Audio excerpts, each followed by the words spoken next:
Hello friends, আমাদের এইখানে অনেক বৃষ্টি। এই যে দেখছেন বৃষ্টি পড়তেছে। ঝিলপাড়ে ঘুরতে গিয়ে একটু বৃষ্টিতে কিছু ভিডিও করলাম আপনাদের জন্য। কলা গাছে কলা ধরেছে, খুব সুন্দর লাগছে, তাই নিয়ে নিলাম ভিডিওটা। আজকে এখানে প্রচুর বৃষ্টি, তাই একটু মাথায় ছাতা নিয়ে বের হইলাম।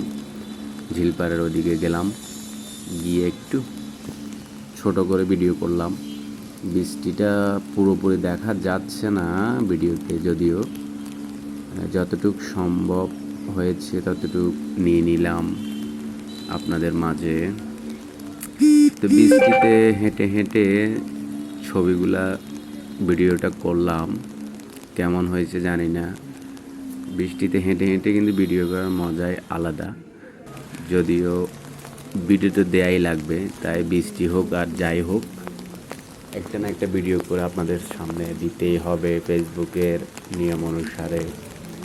তাই আমি দেরি করি নাই, চলে গেলাম এই ছোটোখাটো বৃষ্টির মধ্যে একটু প্রাকৃতিক পরিবেশটা, সৌন্দর্যটা উপভোগ করার জন্য। এটা ঝিলপাড়ের পাশে রেল লাইনের পাশে ঝোপঝাড়, খুব সবুজ, সুন্দর লাগতেছে দেখতে প্রাকৃতিক দৃশ্যগুলো।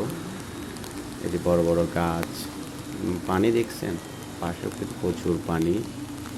রেল লাইন এটা হচ্ছে যে গিয়ে দীর্ঘ চিটাগং থেকে চাঁদপুরের রেল লাইন যাকে বলে, অনেক লম্বা একটা রেলপথ। আমার অনেক ভালো লাগে এই রেল লাইনের পাশ দিয়ে হাঁটতে বা রেল লাইনের উপরে দিয়ে এদিক ওদিক ছুটে বেড়াতে। বৃষ্টিতে তো আর বেশি দূরে যাওয়া